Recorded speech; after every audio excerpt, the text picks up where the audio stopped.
Juan capítulo 10, versículos 8 al 10. Dice así la palabra del Señor. Todos los que antes de mí vinieron, ladrones son y robadores, mas no los oyeron las ovejas. Yo soy la puerta. El que por mí entrare será salvo, y entrará y saldrá y hallará pastos. El ladrón no viene sino para hurtar y matar y destruir. Yo he venido para que tengan vida y para que la tengan en abundancia. Voy a hablar acerca de 5 verdades espirituales hoy día, ¿ya? Y que son 5 verdades espirituales fundamentales para este paso o proceso, como podríamos llamarlo, ¿no es cierto?, de la salvación que Dios produce, ¿no es cierto?, en aquellos que Él ha elegido para hacernos sus hijos. Y me refiero, el primero de ellos, la verdad del amor, pero del amor de Dios. También la verdad acerca del pecado, la verdad acerca del sustituto por el pecado, nuestro Señor Jesucristo, la verdad acerca del verdadero arrepentimiento para la salvación y la verdad acerca de la fe. En primer lugar, cuando hablamos de la verdad del amor, debemos entender que Dios en primer lugar nos ama. Siempre lo repetimos nosotros, lo decimos una y otra vez, pero debemos grabarlo siempre en nuestra mente y en nuestro corazón, esta frase, ¿no es cierto?, y que sea una realidad, el comprender y el entender que verdaderamente Dios me ama y que Dios quiere que yo tenga una vida abundante. Esa es la voluntad de Dios, que tengamos una vida abundante, como dice el versículo que acabamos de leer. Yo he venido para que tengan vida, ¿verdad? ¿A qué se refiere el Señor cuando dice yo he venido para que tengan vida? Se refiere a la vida eterna, porque tenemos vida en esta tierra, pero se refiere a la vida eterna. Yo he venido para que tengan vida, pero luego también dice y para que la tengan en abundancia. Y esa abundancia podríamos nosotros extenderlo, ¿no es cierto?, obviamente hacia la vida eterna, pero también una vida abundante sobre esta tierra, una vida que glorifique al Señor, una vida que sea agradecida del Señor y una vida, ¿no es cierto?, que nos haga servir a Dios de todo nuestro corazón, con gratitud. Porque yo creo que todos, ¿no es cierto?, ustedes sin lugar a dudas, cada uno tiene un testimonio de donde el Señor nos ha sacado, los pecados que el Señor nos ha perdonado, la vida vieja que el Señor ha permitido por su gracia que podamos abandonar y dejarla atrás en un pasado ya oscuro y lejano y olvidado para siempre, porque eso lo dice el Señor, ¿no es cierto? Que nuestros pecados, el Señor, una vez que los ha perdonado, los ha olvidado para siempre, nunca más se acordará de nuestros pecados. Y si el Señor nos acuerda de nuestros pecados, nosotros menos tenemos que acordarnos, ¿verdad? Entonces, el Señor ha venido en primer lugar para que nosotros tengamos vida y para que tengamos una vida abundante sobre esta tierra, ¿ya? Ahora, la persona cuando es inconversa, nosotros cuando no conocíamos al Señor, nos sorprendimos cuando pudimos entender que Dios nos amaba, nos sorprendimos, porque cada uno a lo mejor creía en Dios a su manera, otros no creían tal vez, pero cuando Dios nos llama a sus caminos y nos hace comprender acerca de la salvación y a través de este llamado, nos sorprende esto que Dios nos ama. Y esta frase a veces tan que puede llegar a ser tan común en escucharla, ¿no es cierto?, como Jesús te ama, Dios te ama. Cuando el Espíritu Santo las guía al corazón, son palabras que resuenan muy fuerte y que marcan la vida de aquel a quien Dios está llamando. Porque Dios, ¿no es cierto?, nos ama. Y si Dios nos ama, entonces Dios quiere que tengamos una vida abundante, una buena vida, una vida que le glorifique, una vida llena de gozo, una vida llena de paz, ¿verdad? Ahora, la mayoría de las personas, ¿no es cierto?, que son creyentes, pero que no son creyentes en Cristo como su único Salvador, sino que son creyentes en un Dios, creen, ¿no es cierto?, que siempre habrá que hacer algo para poder agregarle al sacrificio de nuestro Señor Jesucristo. Sí, yo entiendo que Jesús murió por mis pecados, lo sé, lo acepto, pero además de eso, yo también tengo que hacer algo para salvarme, ¿verdad? Y es inevitable que la gente piense eso, porque parece que el ser humano, ¿no es cierto?, tiene muy arraigado esta creencia de que la vida después de la muerte debe ser merecida. Aquel que tenga vida después de la muerte debe ser porque la merece. ¿Ya? Las antiguas civilizaciones y todas las civilizaciones que tuvieron o que tienen, ¿no es cierto?, una cosmovisión con respecto a un creador, a un ser supremo, plantean la idea de que la vida después de esta muerte hay que merecerla, hay que ganarla. Creo no equivocarme cuando digo que la única forma de creencia que plantea que la vida eterna no se merece y que es gratuita es el cristianismo. Creo que solo nuestro Señor Jesucristo ha enseñado eso. Y por eso que es tan poco popular el cristianismo en el mundo. El cristianismo, ¿no es cierto?, no es popular. La creencia, ¿no es cierto?, musulmana tiene millones de creyentes en el mundo. Las creencias, ¿verdad?, orientales, también hinduistas, son millones a través del mundo. Pero el cristianismo no es tan popular, justamente porque plantea, ¿no es cierto?, que la salvación o la vida después de la muerte, el hombre no la merece porque es pecador, porque es malo en realidad. ¿Ya? Y que la única forma en que el hombre pueda salvarse es que realmente Dios le perdone la deuda, que son nuestros pecados. Y eso solamente Dios puede obrar en el corazón para que nosotros podamos entenderlo a través de su amor. Y por eso que esta primera verdad espiritual, ¿no es cierto?, es la verdad del amor. Y la verdad del amor es que el amor es de Dios. Y que Dios nos amó, ¿verdad? Y que Dios quiere salvarnos y que quiere además, ¿no es cierto?, que nosotros que ya somos salvados tengamos una vida abundante. ¿Ya? Y por eso, mis hermanos, que Dios nunca nos va a desamparar, ¿verdad? Porque la vida abundante la produce Él, en nosotros, no la produce nuestro éxito, ¿verdad? O nuestras condiciones, por muy preparados que podamos estar para enfrentar la vida laboral, ¿no es cierto?, en el mundo. El éxito verdadero y la vida abundante la puede dar el Señor. Porque la vida abundante no viene a través de los bienes materiales que podamos tener, de las propiedades, ¿no es cierto?, de los vehículos, del dinero, o de aquellos ahorros, ¿no es cierto?, que vamos a tener que puedan ser muy suculentos. No proviene de eso la vida abundante. Creo que se ha dicho demasiado acerca de personas que han tenido mucho dinero y que han vivido una vida pobre, triste, espiritualmente, ¿no es cierto? Porque la vida abundante no se obtiene a través de lo material, sino que Dios la da simplemente porque nos ama. Y nada más que eso, ¿verdad? Y tiene que ver con lo que Pablo decía también: sé vivir, sé tener y sé vivir necesidades. O sea, que nosotros debemos ser agradecidos y estar contentos, ¿verdad?, con lo que Dios nos da, sea mucho, sea poco, sea más o menos. Pero la bendición está en estar contento con eso y no en querer más y más y más, porque eso no trae felicidad. Y nunca alcanzaremos una vida abundante si estamos deseando más, si no logramos estar conformes con lo que el Señor nos da. Hay personas que deciden voluntariamente, ¿no es cierto?, y por una situación tal vez familiar o psicológica, que deciden ser indigentes. Hace muchos años atrás conocí a un indigente y pude conversar mucho con él en una de mis vacaciones. En vacaciones hacia el sur, esas vacaciones mochileras hacia el sur, donde se conocía a mucha gente. En una oportunidad conocí a un indigente y él me decía que él había decidido ser indigente por voluntad propia y vivir, ¿no es cierto?, en cualquier lugar, porque vivía libre.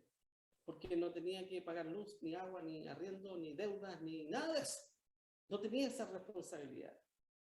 Y por lo tanto me decía, yo soy libre. No dependo de un sistema. Decidió, por voluntad propia, ser indigente. ¿No es cierto? Es un camino que él decidió. Pero créanme que aunque no tuviésemos nosotros todas esas responsabilidades, no podríamos tampoco alcanzar la vida abundante, ¿verdad? Porque siempre va a haber un vacío en el corazón del hombre sin Dios. Siempre habrá un vacío. Ese vacío lo único que lo puede llenar es nuestro Señor Jesucristo y nadie más. Nadie más puede ser nuestro verdadero amigo y compañero, ¿cierto? Fiel, quien pueda entendernos, quien pueda consolarnos, ¿cierto? En nuestras tristezas. Por lo tanto, tal como dice el Señor, dice, yo he venido para que tengan vida y para que la tengan en abundancia. Por lo tanto, esa es la verdad del amor de Dios, que Dios nos ama, aunque no lo merezcamos, pero que el Señor nos ama.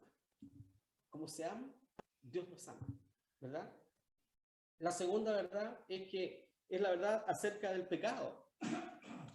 Y el pecado es lo que separa al hombre de Dios. Nosotros eso lo sabemos. Pero también el pecado a los creyentes nos priva de la vida abundante. El pecado es justamente eso, la privación de una vida abundante como Dios quiere que la vivamos. Y una vida abundante es una vida, podríamos decir, llena del Espíritu Santo. Porque una vida llena del Espíritu Santo es una vida que está plena, está satisfecha, que no necesita más y que está feliz como está, porque está completa, está abundante, ¿verdad? Romanos 3:23 también, ¿no es cierto?, que todos conocemos, dice que todos pecaron, que todos los seres humanos pecaron. Nadie puede decir yo nunca he pecado, ni aún nosotros los creyentes, los hijos de Dios, los más fieles, ¿verdad? No podríamos decir yo no peco. Nadie, ni un ser humano. Jesús fue tan enfático cuando los hombres llegaron, ¿no es cierto?, con la mujer ahí sorprendían adulterio y se la llevaron al Señor para condenarla. Y el Señor dijo, el que esté libre de pecado, que lance la primera piedra, ¿verdad? Y sabemos lo que ocurrió. Nadie fue capaz. ¿Por qué? Porque la misma conciencia al hombre le enseña de que en realidad el corazón hay algo que está fallando. El Señor dice, toda cabeza está enferma y todo corazón doliente. Creo que esa palabra, ¿no es cierto?, que yo la leo hace más de 30 años, en Isaías, cobra un sentido, pero absoluto en nuestro tiempo. Cuando vemos, ¿no es cierto?, tanta gente enferma, con enfermedades mentales, ¿no es cierto?, y tanto tipo de enfermedades impresionantes hoy día. No me atrevo a decir si la ciencia como ha aumentado, ha descubierto todas estas enfermedades, ¿no es cierto?, que antes no se conocían, o que realmente esto ha ido en aumento cada vez más. Es sorprendente, ¿ya? En los colegios es sorprendente cuando uno empieza a adentrarse, ¿no es cierto?, con los alumnos y empieza a entender, ¿no es cierto?, lo que el neurólogo descubre, que este niño tiene hiperactividad, este niño tiene esto, una cantidad enorme de cosas y que son dificultades que presentan los niños. Y cuando uno conoce a los padres, se da cuenta de dónde vienen los problemas, ¿ya? Y que los padres o que los hijos son exactamente igual que los padres. Y que por lo tanto la conducta de los hijos obedece a un patrón, ¿verdad? Por lo tanto, entendemos también que a pesar de que el pecado se hereda, o heredamos el pecado de nuestros primeros padres, también, ¿no es cierto?, podríamos decir que esos genes del pecado que llevamos nosotros, lo heredan nuestros hijos. A veces los errores de los padres los repiten los hijos. Y en eso, ¿no es cierto?, nosotros confiamos en que el Señor siempre va a romper esa maldición, que el pecado de los padres, ¿no es cierto?, lo arrastrarán los hijos, porque es una maldición en realidad. Nosotros los hijos de Dios creemos que esa maldición se corta y se frena por la gracia del Señor cuando aceptamos a Cristo como Salvador. Y que Dios puede cambiar las cosas, ¿verdad? Pero aún así nosotros no estamos libres de las dificultades. No estamos libres, ¿ya? Entonces entendemos que somos pecadores porque todos pecamos, dice, y que estamos destituidos de la gloria de Dios. O sea, Gracias al Señor nosotros ahora somos amigos de Dios, pero estuvimos destituidos, o sea, no éramos pueblo, dice la palabra del Señor. Éramos enemigos del Señor, ¿verdad? Más ahora soy pueblo, más ahora, ¿no es cierto? Somos parte del pueblo amado del Señor. Y también entender que la paga del pecado, ¿no es cierto?, es la muerte. Y que es la muerte, obviamente, en el infierno, la muerte espiritual de aquel hombre o aquella mujer que muere sin fe en esta tierra y que va directamente a perdición, sin esperanza. No hay vuelta atrás, no existe el purgatorio, ¿verdad? Ni existe misa, ni culto que podamos hacer nosotros con nuestros seres queridos que han partido sin Cristo. Ya no hay remedio para eso, remedio alguno. Están perdidos ya, ¿verdad? Entonces, la paga del pecado es la muerte. Pero, ¿cómo funciona esta paga del pecado en el pueblo del Señor, en nosotros? Porque es claro que pecamos contra el Señor, ¿verdad? ¿Cuántos hijos de Dios a veces mentirosos hay también, ¿no es cierto?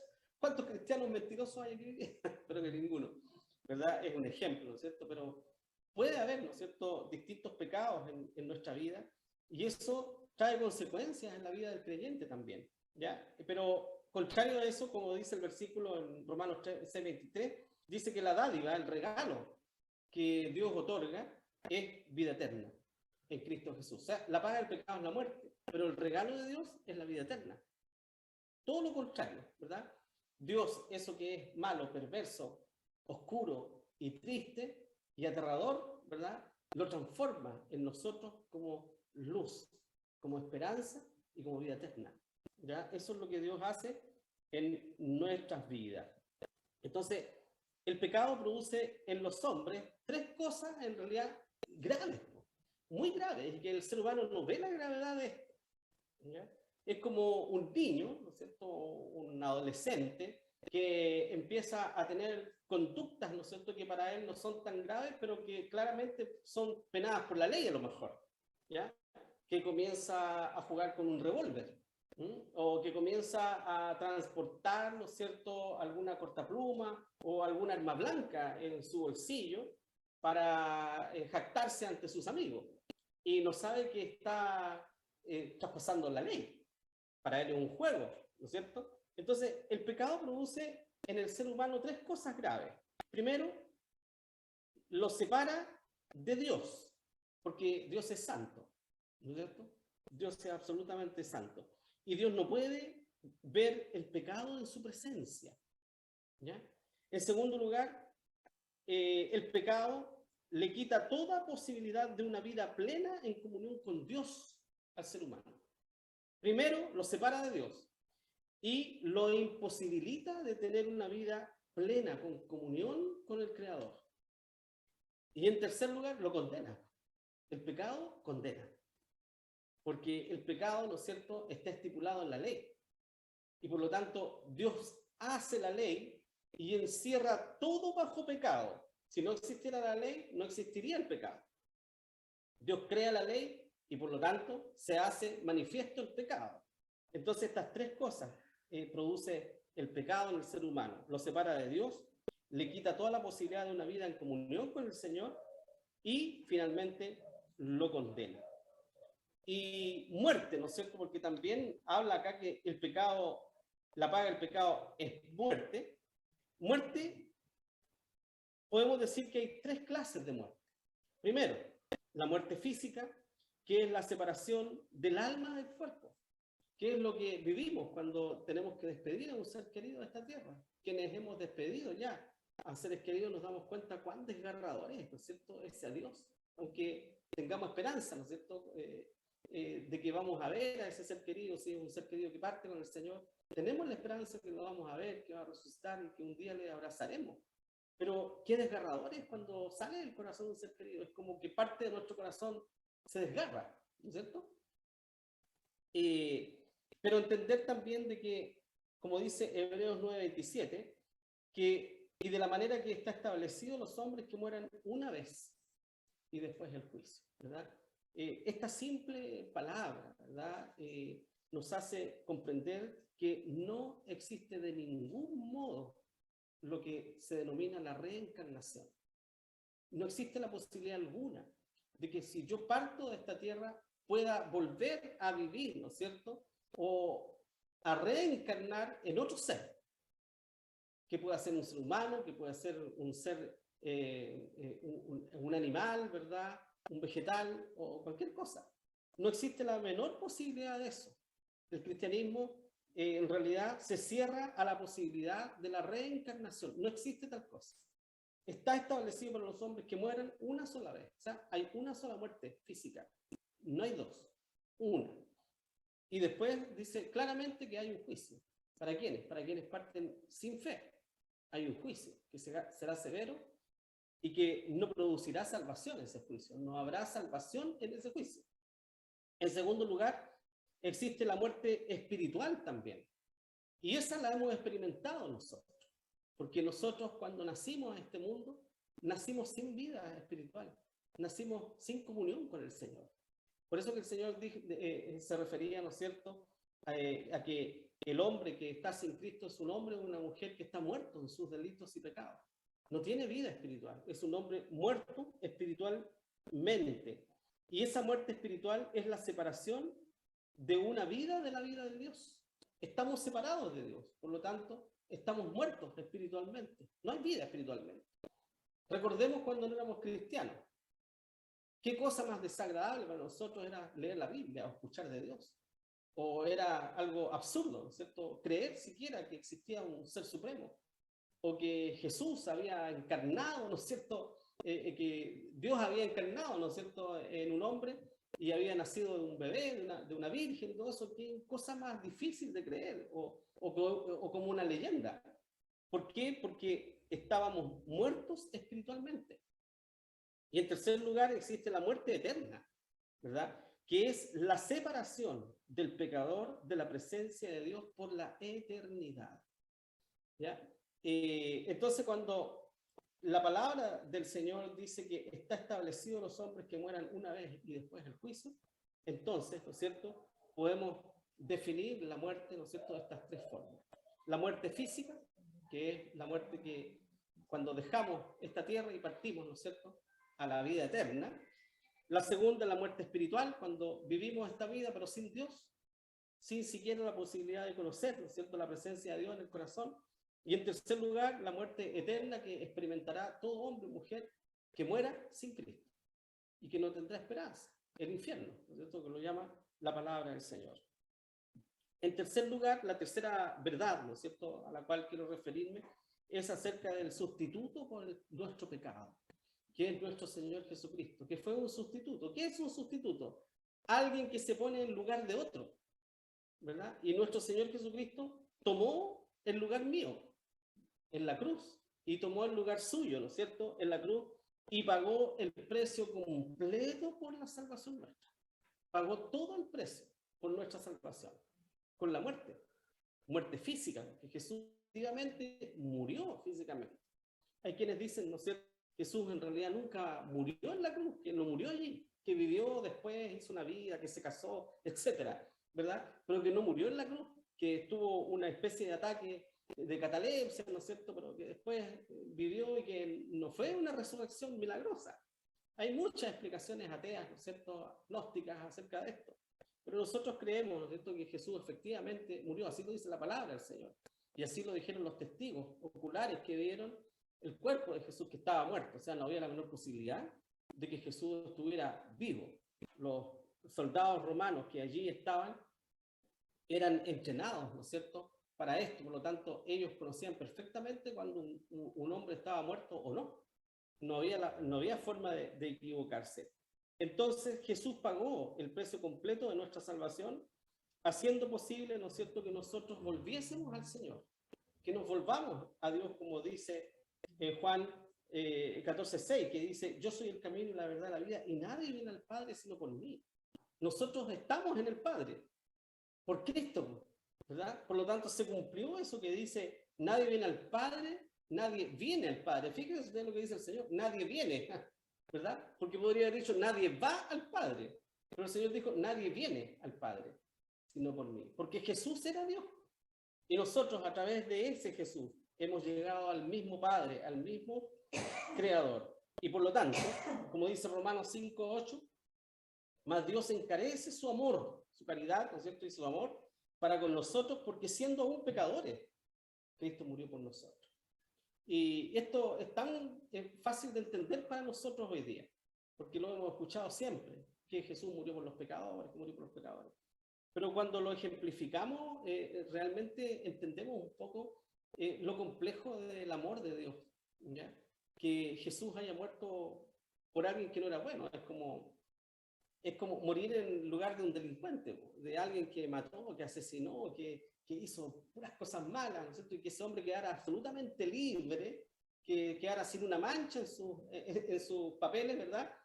Y que otro que nunca hubiese matado a nadie, que muriera en su lugar, ¿verdad? Bueno, algo así es lo que hizo nuestro Señor Jesucristo. Se puso en el lugar de los malos, nuestro, y cargó con la sentencia.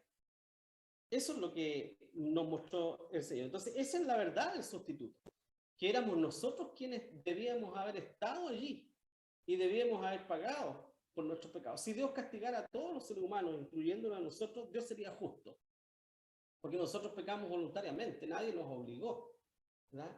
Nadie me puso allí, me amarró, ¿no es cierto?, o me obligó a pecar. No, nosotros pecamos voluntariamente. Cuando mentimos, ¿verdad? ¿Alguien nos obliga a mentir? Nadie nos obliga a mentir. Mentimos voluntariamente, sabiendo. Entonces, no merecemos en realidad que este sustituto se haya puesto en nuestro lugar. La acción de Dios ante un panorama muy negro para el pecador es completa, ¿verdad? O sea, la sentencia que Dios ha dado al pecador es irreversible, ¿verdad? El hombre que parte de esta tierra sin fe no tiene esperanza, ninguna, hermano, ¿verdad? No nos equivoquemos en pensar de que una persona que haya partido de esta tierra, que haya sido muy buena, que en realidad Dios le va a tener misericordia, porque no es así, no es así, no va a ser así tampoco, ¿verdad? Esa persona ya vivió una vida, ya tuvo su posibilidad y no la aceptó y se fue de este mundo a perdición. No tiene vuelta a esa vida. Y por eso que dice, más Dios se encarece, o sea, más Dios todavía agranda más todavía, le pone extra, quiere decir eso, ¿no es cierto? Su amor para con nosotros, ¿eh? Le pone más, porque siendo pecadores el Señor murió por nosotros. Entonces envió a vivir a su Hijo entre nosotros, a morir en la cruz por cada uno y resucitar al tercer día, dándonos así la seguridad de nuestra propia resurrección, ¿verdad? Nosotros también veremos, ¿no es cierto?, la resurrección como una realidad en carne propia, cuando Dios sea quien dé la palabra y nosotros, si es que hemos partido de esta tierra, entonces resucitaremos. No sé cómo, pero eso lo va a hacer el Señor, ese no es mi problema, ¿verdad? Ese, para el Señor tampoco es problema, pero así será, el Señor nos resucitará, ¿ya? La muerte de Jesús entonces, en mi lugar, sustituyéndome, merece una respuesta acorde a eso, en realidad, ¿verdad? Un agradecimiento, porque Jesús pagó por mí, murió por mí. Entonces, ¿qué debe haber en mí?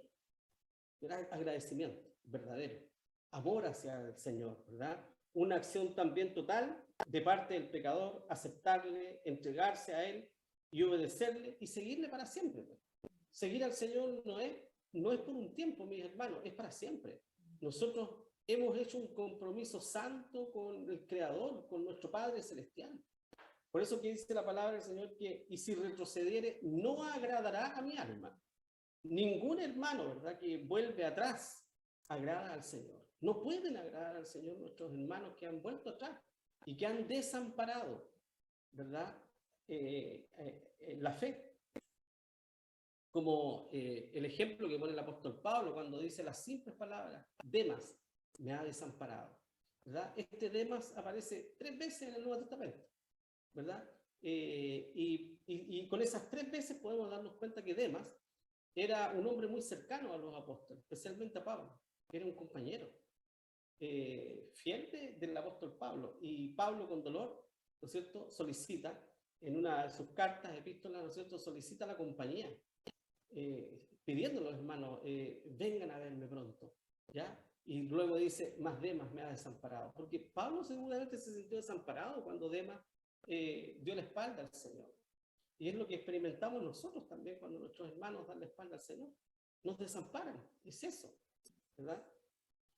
Entonces, la tercera verdad, ¿no es cierto?, del sustituto de nuestro Señor Jesucristo, es que Él en realidad pagó por lo que nosotros teníamos que haber hecho, haber muerto por nuestros pecados. En cuarto lugar, la verdad acerca del arrepentimiento. El arrepentimiento no es simplemente un remordimiento, ¿ya? O un darme cuenta de que cometí un error y que ese error dejó algunas secuelas. No es simplemente eso. El arrepentimiento es más profundo que eso. El arrepentimiento es darnos cuenta, ¿no es cierto?, que nuestro pecado, no solo nuestro error, sino que nuestro pecado ofende a Dios y que nuestro pecado fue el causante de la muerte del sustituto nuestro, de nuestro Señor Jesucristo. Por lo tanto, el arrepentimiento, ¿no es cierto?, nos habla de que para poder volver a Dios necesitamos arrepentirnos de nuestros pecados. Sin arrepentimiento no hay perdón de pecado, no existe, ¿verdad? Así que si una persona no reconoce sus pecados, ¿verdad?, esa persona nunca recibirá el perdón de sus pecados. Por lo tanto, no será efectiva la muerte sustituta a nuestro Señor Jesucristo en la vida de esa persona, y esa persona tendrá que pagar por sus pecados. ¿Y cómo será esa paga? La muerte eterna, ¿verdad? Sin esperanza, el infierno, sin escapatoria. Esa es la verdad entonces del arrepentimiento. Un corazón solo se logra por el arrepentimiento de todo lo malo que se ha producido en nuestras almas por la separación de Dios. Cuando entendemos, ¿verdad?, que el pecado nos ha separado de Dios, comenzamos a entender, perdón, el arrepentimiento, que necesitamos el arrepentimiento para el perdón de nuestros propios pecados. Entonces, este arrepentimiento incluye dolor por lo que se hizo, ¿verdad?, un dolor, y el firme propósito de no repetirlo. Dos cosas importantes para el arrepentimiento: dolor por lo que hice y deseo de no volver a repetirlo, porque sé las consecuencias, porque sé lo que va a ocurrir. Eso es lo que conlleva el verdadero arrepentimiento. Cuando el arrepentimiento es así, justamente, se ha experimentado el dolor, ¿no es cierto?, y se ha sentido este deseo de no repetirlo, entonces ese arrepentimiento, perdón, es un arrepentimiento genuino y completo. No necesita nada más ese arrepentimiento, sino que produce inmediatamente, ¿qué? El perdón de parte del Señor, hermano. Nada más que eso, el perdón. Dios borra todos los pecados, mis hermanos. Y todos, cuando hablamos de todos, nos referimos a los pecados presentes, pasados y los que vamos a cometer también. El sustituto paga nuestros pecados que vamos a cometer en el futuro. Porque vamos a cometer pecados en el futuro. Lo vamos a hacer porque somos pecadores, salvados, regenerados por el Espíritu Santo, pero sin duda en nuestra vida vamos a seguir cometiendo algunos pecados, de los cuales, ¿verdad?, nos vamos a doler hondamente en nuestro corazón. No nos vamos a gozar del pecado, nos va a doler y nos va a llevar inevitablemente a un arrepentimiento genuino, el Espíritu Santo que mora en nuestro corazón. Y eso será así, ¿verdad? Entonces, Dios borra los pecados, quedando limpios y listos para una vida en la que todas estas actitudes, ¿no es cierto?, pecaminosas, ¿verdad?, que hemos vivido, no tendrán más lugar en nuestra vida, mis hermanos. Pero eso será pleno, ¿cuándo? Cuando seamos revestidos del nuevo hombre o de la nueva mujer. Será pleno. Ahí será la plenitud. En esta tierra tendremos una lucha constante, ¿no es cierto?, contra el pecado en nuestras vidas. Y con respecto a esto, perdón, me salté los versículos. Lucas 13:3, que dice, no, dijo nuestro Señor Jesucristo, os digo antes, si no os arrepintiereis, todos pereceréis igualmente. O sea, la verdad acerca del arrepentimiento, que el que no se arrepiente va a morir eternamente, ¿verdad? Y en segundo lugar, las palabras de Hechos capítulo 3, versículo 19, que dice, así que arrepentíos y convertíos para que sean borrados vuestros pecados, pues que vendrán los tiempos del refrigerio de la presencia del Señor. ¿Verdad? Entonces, para que mis pecados sean borrados, ¿qué debo hacer? Arrepentirme y convertirme a Dios. Y por último, la verdad acerca de la fe, que tanto nosotros decimos, ¿cierto? La fe, que sin fe es imposible agradar a Dios.